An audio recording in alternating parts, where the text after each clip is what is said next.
I'm Ron, formerly a coach in San Jose, and now I'm living in Eastern Florida.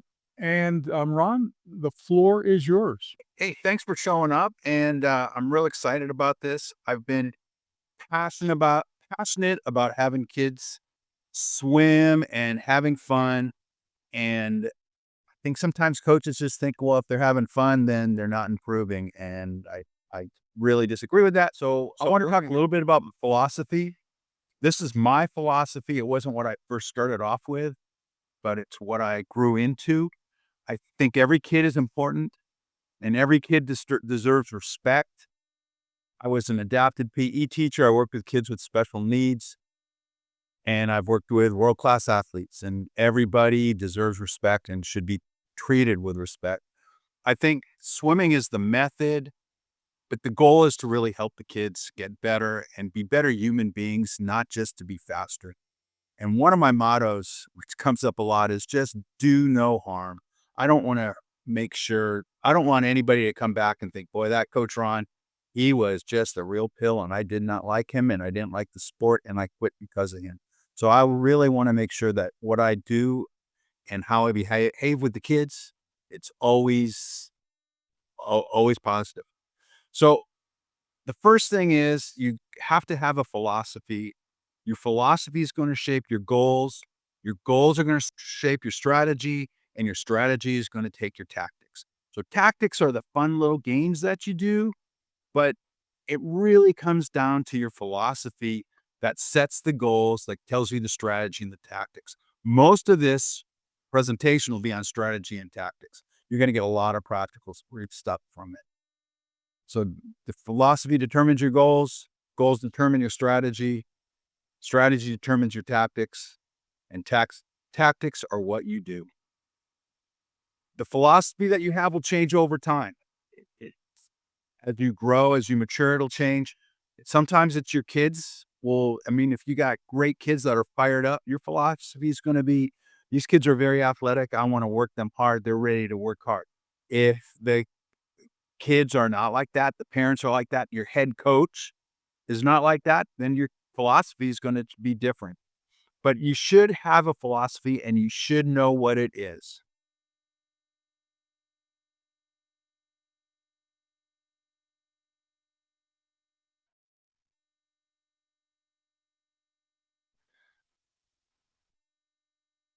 Oh, so Mark, I have to scroll down, huh, to keep it going. Okay.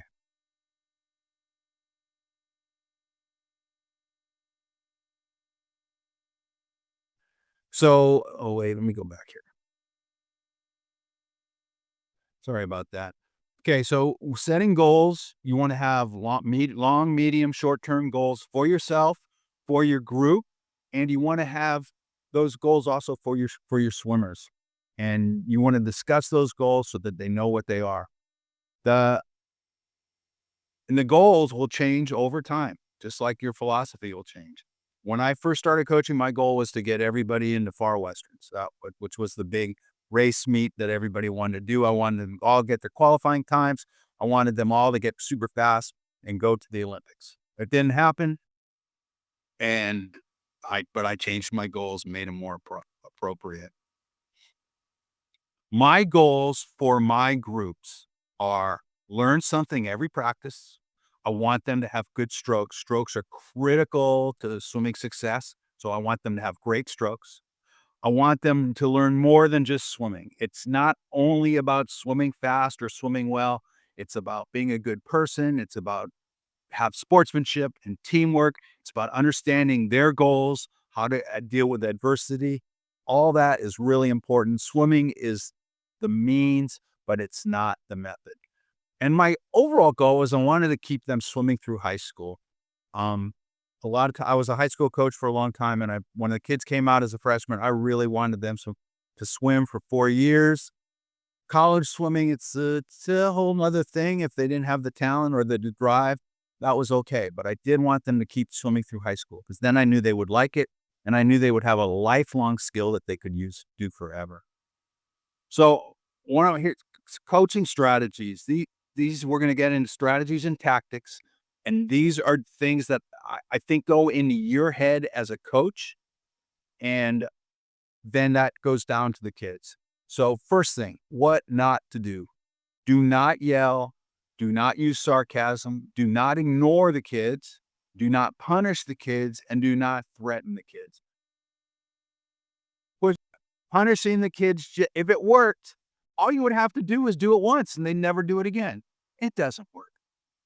If you threaten the kids, how can you have fun in practice if I'm yelling at John and Steve is there listening to me yell and threaten? It makes it really, really difficult to have a fun time why people are yelling. Do not do this. So part of strategy and having fun and getting those kids to really buy into your program is know your swimmers. Speak to every swimmer at least once, every practice by name. What is your name? So that you learn their names every practice by find out more about them than just swimming. What are their outside interests? You may not have any idea what they're going through. Dealing with special ed kids, I learned that we do not know the stresses that these kids are under. I, I think that's a really important. Sometimes you think, oh, this kid's a horrible kid. They don't want to be here. Well, they might not be having lunch. They might be listening to their parents fight. You do not know. So have some compassion and understanding for the kids. And I think you should have a private meeting with every one of your kids at least once or twice during the year. Again, it's more about them as a person than it is about their swimming. And this is true for any level you coach. I don't care if you're coaching 6-and-unders or if you're coaching an elite age group team. This holds true for everybody. Really important to establish a team culture with your group and with your team. Create team traditions. Warm-ups. What's your team tradition for a warm-up? What's the attire that everybody comes in? Have a team slogan. Make it short. We are Cocoa Beach. We are the best. Make it repeatable. Make sure they know and they can say it and they do it together. We'll talk a little bit more about that. Team handshakes. Be creative. When they learn a team handshake, it makes them bond and they're going to like the sport. They're going to stay with the sport more. On your deck, always be teaching. It's not the workout or the set that you're giving. It's how you teach those kids to the swimmers. So you instruct them, you observe, and you give and get feedback. I watch many, many coaches on the deck and they sit down, they give their set. We're going to go 10 100s on 2 minutes. That's the greatest set they can do. And the kids go do the set and the coach just sits there and watches. Horrible coaching, horrible teaching. Always be teaching. Give feedback. 10 200s could be 10 100s on 2 minutes could be the best set in the world if it's coached right. And it could be the worst set in the world if it's coached wrong. I think you have to consider yourself that you're an entertainer and not just a trainer. The kids have to be entertained. They have to know what's going on. They want to know what's going on. Your job is to educate, motivate, and excite them. I think of Bob Bowman working with all those Olympic athletes. He is motivating and exciting them. Those kids, those Olympic athletes are working hard for him. It's not just because they have their own goals. It's because of his personality out there. I think coaches don't do enough dry land to work on building athletes. Dry lands are a great opportunity to build general athletic skills, strengthen mental skills, and create team bonds. Sometimes it's easier to do it on the dry land than it is in the water. I'd like to see coaches do dry land a little bit more. It's very important to coach the mental side. That's sportsmanship, teamwork, and goal setting, I think, are the big three. The kids have to be taught that, and they have to be encouraged to believe in it and work on it. It doesn't come naturally. And that's one of the best things about swimming is it's so good at teaching goal setting. And it's not just setting the goals, it's how do you achieve those goals? How do you Are they measurable? How long do you have to get them? And what do you do if you fail? That's all. Life skills, very, very important. I think that for the swimmers, you really want to engage their brain. If their brains are engaged, they're going to have fun and they're going to stay with the sport. On that hypothetical set of 10 100s on 2 minutes, there's so many ways you could break it up. You could think about their times. Okay, I want you to descend 1 through 3. I want you to count your strokes each lap. Descend your strokes one by lap. I want you to think about your flip turns on the first 100. I want you to think about your streamlines on the second 100. I want you to think about your finish on the third 100. Getting their brains involved is going to make them have fun and stay with the sport. Um, One of the things I like to look at that I got my ideas from is uh, just different resources, and over my 50 years coaching experience, improv has got some great ideas on group bonding, getting your kids to come together. I look at all sorts of books. Business books are great. Looking at your peers, you're here learning about the set. Learning about how to have fun. That's a great thing. Other sports, I read books about soccer coaches. How are they successful? I look at that banana ball guy. What's he doing to keep his fans and players happy and making them grow? There's all sorts of ways that you can get resources. All right, now these strategies are probably more what you're typically thinking about how to have fun and things to do with the kids.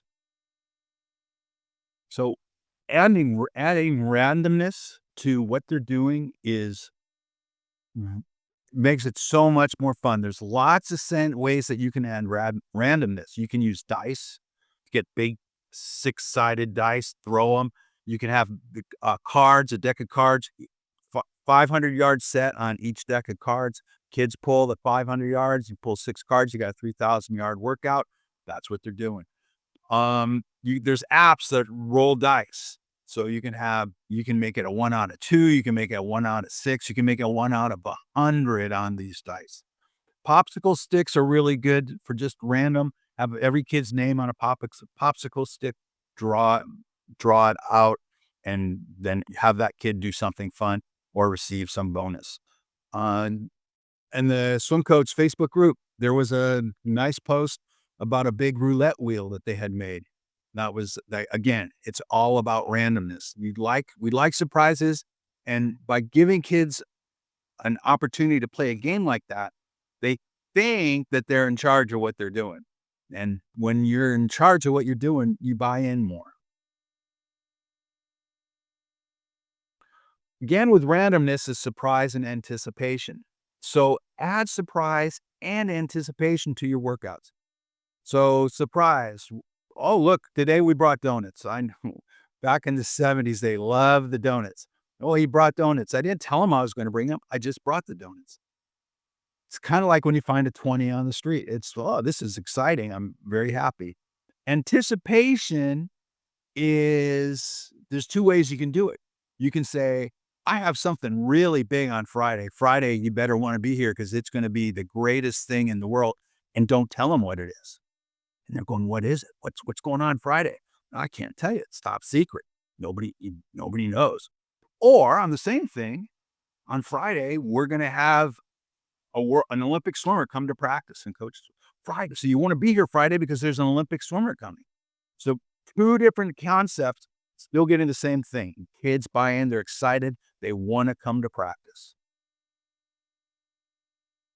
Use events to make your practice fun. Birthdays, holidays, random recognition days. Today's Natural Pizza Day, Talk Like a Pirate Day. You got to talk like a pirate throughout your whole workout.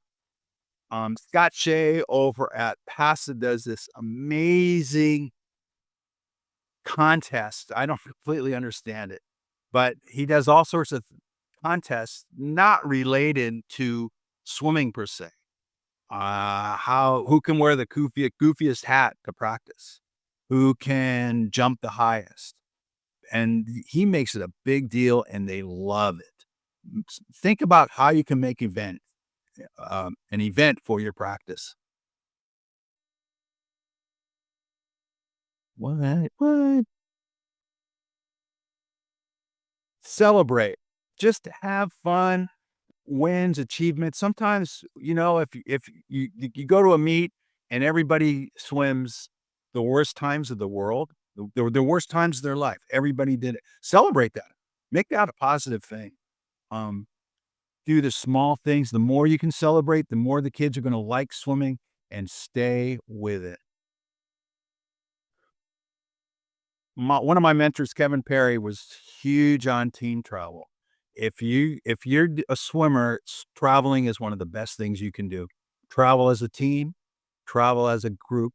You can make it a goal. He had a set where you had to come. He had a big Hawaii trip, and you had to make. Might have been 100% of the practices, might have been 95. I don't remember, but it was a really hard goal. And if you didn't make the sets, you weren't going to go to Hawaii. And kids really, really, really work hard for that goal. I will tell you that in that group that he coached, for those people, for those athletes became their team captain at their university schools. And those university schools were Stanford. I don't think Berkeley, but Stanford is one of them, San Diego, Santa Barbara, and one other school. Leaders, they learned how to set goals. They learned how to work. If you're not traveling, you're making a big mistake. Have team building events, movie nights, spaghetti nights, beach wave pool adventures. I love this picture. Just playing goofy, but you got to build a team because that's what kids will remember. They're not going to remember their set. They're not even going to remember their times. They are going to remember the fun events that they did. Brain breaks. This is one of I don't know why more coaches don't do this. When you're doing that set of 10 100s and you're focusing on the stroke and your stroke focusing on your time and you're focusing on your turns, you're focusing on that. It's hard work. Your brain is tired. Their brains are tired. They need a break. So after they do that set, well, that's hard, and their brain, I do something goofy. We do porpoise drill, which is where you dive down in the bottom, you push off, you come up, you dive down in the bottom, you push off. Fresh shark drill, where you're swimming freestyle with your foot up out of the water and you're swimming, winging side to side. You can be as creative as you want. Animal drill, they can be kangaroos, they can be snakes. You just come up with as many wacky ideas as they can. They're only going to do it for 50. They break it up, they have fun, gets their mind off it, they can come back. It's also physically, it's a great swim down set for them. Always end your practice on a high note. Do not, no matter how bad things are, end on a high note. Make them want to come back. So give positive feedback to the kids. Give them everybody a high five. Do a team cheer. Give and get. I don't know if you know what give and get is. You talk to your, you're in a group and you say, I want to give a compliment. And you say, Joey, I thought you did really well today. You pushed me. You made me work hard. Or maybe you're not feeling that so positive. You say, man, I'd love to get a comment, a get. And somebody says, well, Coach Ron, I thought that was a great practice. Those 10 100s on 2 minutes, you made them super, super fun. Always end on a high note. If you end on bad notes, the kids are not going to improve. They're not going to want to come back. Come on, here we go. What? What happened, Mark? Group bonding sets, again, in practice to give kids an opportunity to get to know each other and build teamwork. Social kick, I think a lot of coaches do that. Name relays, so you have, I always do this at the beginning of my beginning of the season for the high school season. We got 20 kids, they don't know each other. I put them in, say 20 kids, I put them in 4 groups of 5. They have to swim a 50, come back and know everybody's name in the relay. And then we combine them. Now they got 2 groups of 10. They have to learn everybody's name. They swim a relay. They have to go Joe, John, boom, boom, boom, boom, boom. They have to go all around the group. Also, another great thing is to have them introduce each other. So I'm going to introduce Coach Mark and say, "This is Coach Mark, and he lives in Pittsburgh." And so also gives them an opportunity to learn how to speak in front of other people, which is great because swimming should be more than just swimming. Kids need responsibility. Give them responsibility. Give somebody a chance to write a workout, be a coach on the deck, teach a skill, lead a cheer, bring the team, bring treats, act as a team captain. As a coach, one of your strategies is how can I give these kids some responsibility? It may just be drawing a card out of the deck. That's part of the randomness fun, but there's a lot more ways you can do it. So that's your strategy. Give kids responsibility. One of the things you can do is reframe the challenge. Two personal examples on this. Run to see God. So when I coached in San Jose, there was a little hill, wasn't little, it was a pretty big hill. In Florida now, would have been a giant, would have been a mountain. And we did dry land. We would go run up in the hills. Well, the kids did not like running. But I'd say, come on, we're going to go run and see God. And we would run up to the top, and it just became this joke. There was dumped couches. Oh, that's God's couch. There was a broken down truck in the middle of the field. Oh, that's God's car. And those kids now are not kids anymore. They're in their 50s and they still remember the runs we did to see God. Another one is water push-ups versus kerplunks. This Mr. Nice Guy coach that I am now, I was not always so nice. I used to give push-ups, water push-ups, which is where you lift yourself up out of the deck and you're up there on the water. I used to give water push-ups when I was angry at the kids and it was punishment. I thought water push-ups were great for them. I thought it built shoulder strength. Thought they would kick, they would work on some coordination stuff. But eventually I thought, I don't like punishing these kids, so I'm going to call them kerplunks. So what they would do is they would get up in the water push-up position, and I would say, "Ker." As long as I could hold it, they're up.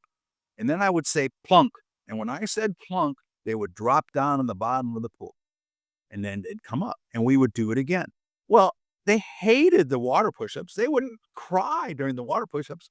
But kerplunks, can we do more of them? These are so fun. I just love doing kerplunks. And there'd be days it was 32 degrees out there. It was freezing rain. And they'd be going, let's do kerplunks. And I made changes. I had hiccups. The hiccup was where you bent your elbows and you came back up. I did all sorts of wacky things. But just by reframing what they were doing made it fun.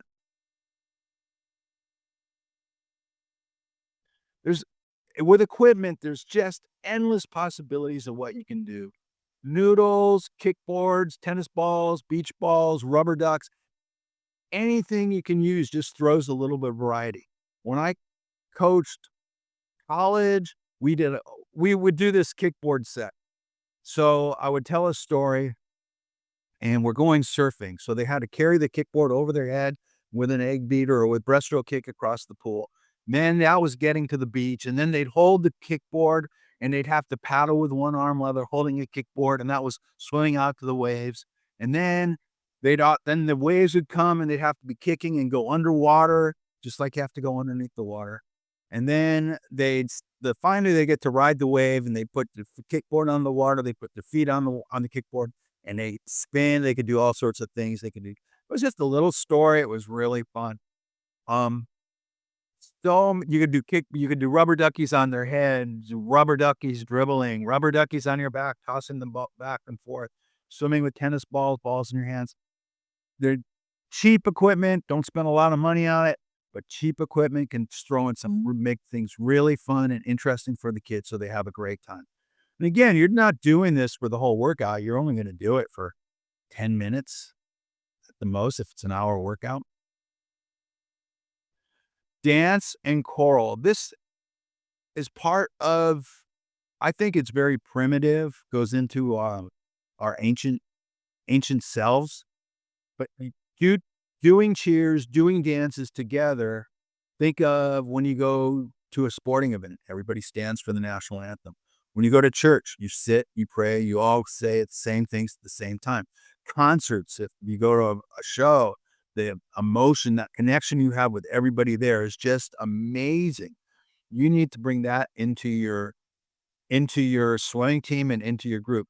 Very, very funny story is I was coaching a water polo team, and it was with San Jose Express, and I had a cheer. It was, "We are 10U, we are Express. We are 10U, we are the best. Boom chakalaka laka, boom chakalaka laka, boom chakalaka laka, boom boom boom." Well, these kids completely, because they were not a group, and I knew I had to bring them in as a group. This brought them together, brought the parents together. When we're at JOs, the parents were doing the damn cheer. It was pretty funny. Um, and at Haka, the New Zealand the New Zealand black rugby team, that's the exact same thing. That's what they're doing. You can do gamified practice. This is really fun. You can have a ring toss game. Just get cones with those little pool rings. They swim a lap. They if they make it, they do something else. If they miss it, they do something else. You can have throwing games. Have a ball, throw it at a wall, throw it at a target. You can set up a little basketball hoop. You can get a large TikTok game, not tic-tac-toe game with the little things. You could have a relay. You set up the blue ones here, the red ones here. This team goes, they put one in, then they put one in, and whoever goes first gets first choice, gets first choice, gets first choice. And very fun, and makes it competitive, and it breaks things up. Kids love that stuff. It's not hard to do. I music is I don't like music too much during the practice because I think it's distracting, and I want them focusing and concentrating on what's going on. But before practice, we are the champions, or before something special, a special event, you just get that, like graduation music coming through. Before a hard set, listen to something that's going to get them fired up and make them feel really empowered.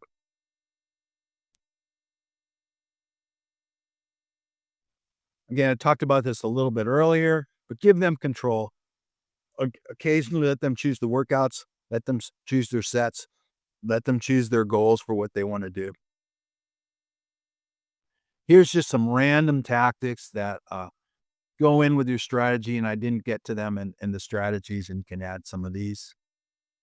Get goofy. I'm kind of a goofy guy, I guess. So I like making animal things, have jump contests, who can make the biggest splash. Um, Mix up your strokes. So freestyle with dolphin kick, breaststroke with butterfly arms, one arm backstroke with one-legged breaststroke kick, right arm breaststroke, left leg breaststroke, any combination that you can come up. And sometimes they don't work, and sometimes they do. And when they do, you got it. I saw a video pop up on my reel. They look like college kids, and they were doing side by side swimming. So they had their arms around each other, and then they were swimming butterfly and backstroke and breaststroke with just their arms. I do chains a lot. Chains are, you got, this is one guy, this guy's going to hold on to this guy's feet. Front guy swims, back guy is kicking. Well, then you can do three.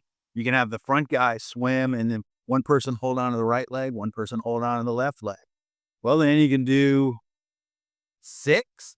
You can have one in front, two there, and then three back, and everybody's swimming with one arm and kicking and trying to go. And then you can have races where team A versus team B. Very fun. At Foothill College, one day I had about 30 kids in the team. We made a chain 30 long, and we swam. Took all the landlines out in the pool, and we just did the whole thing. I loved it. Synchro contests, you can work together. You develop a little synchronized routine. Somersault, roll, tub, work together. They work together to develop a little team. Takes 10 minutes. It's very fun for them to do. Having different sculling drills. So sculling can be very challenging. and completely different. So most people go skull with their hands in front, but you can also skull with your hands down by your hips. You can skull on your back with your feet first, hands underneath your butt. Um, and then weird relays. You can do all sorts of weird relays. It's got to be creative. I think that's part of what makes it fun is for the kids that makes them want to come back is when you're creative. And there's some more. So you can do jumping contests. I think jumping contests are really good because my experience with kids these days is they can't really jump, which is why they don't really dive very well. So have them jump and practice jumping. And jumping's a lot less stressful than diving over a noodle or diving for distance. And if you can't jump, you're not going to be able to dive. So practice jumping. Hero swim is when I pick one swimmer and they are the hero. And if they achieve a certain time, the group gets something. It might be cookies. It might be no more hard sets for the day. It might be a super hard set. I will say, whenever I give them an opportunity to have not do a hard set, it was scheduled. If they were going to do that hard set, I made sure they had that hard set to do, and that was part of it. But I did give them maybe the illusion that they were were successful. I usually picked a time that I knew the kid could make, and sometimes they have 2 or 3 hero swims. They loved it. Fastest gun in the West is one of my favorite drills for learning streamlines. So you stand in the shallow end and you say ready, set, go, and you streamline. And then the next one is you say ready, set, go, and you jump and streamline. And then the next one is you say ready, set, go, and you jump and spin 360 and streamline. And then the next one is you say ready, set, go, and you somersault, push off the bottom, streamline, spin, and they can compete against me on the deck. And then you break them up into groups and they compete against each other. Grunions, I don't know. I've been doing grunions for a long time. I think this is mostly for my entertainment. So they do a handstand, and when they're in a handstand, they wiggle their feet, try to get them all together. Absolutely hysterical.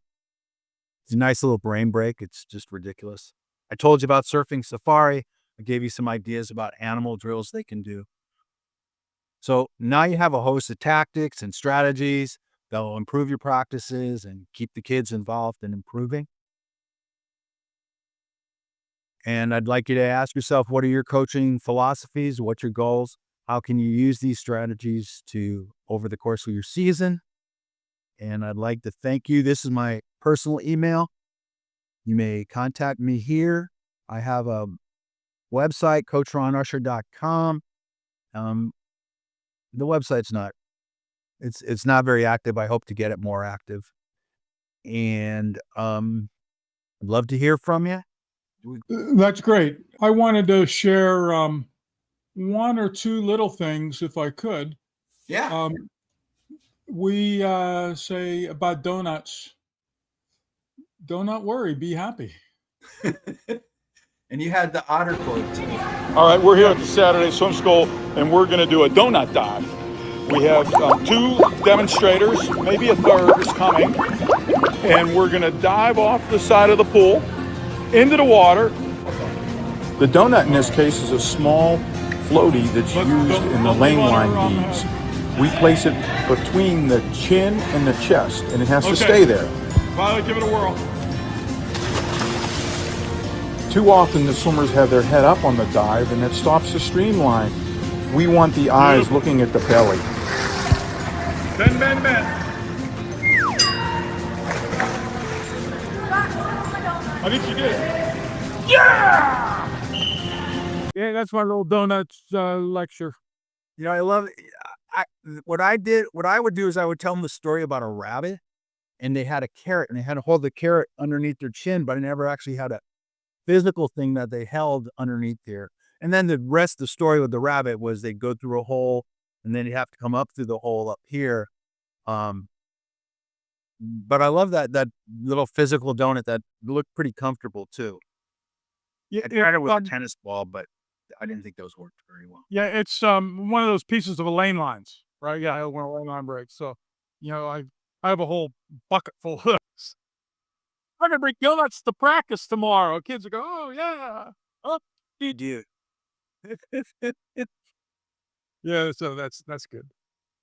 Well, I think you covered a lot of great areas, and I agree with you 100% that it shouldn't be a punishment to do work or to do butterfly. I hated to see it. If you're late, yeah, so no, it's being a swimmer and exercising has to be the reward.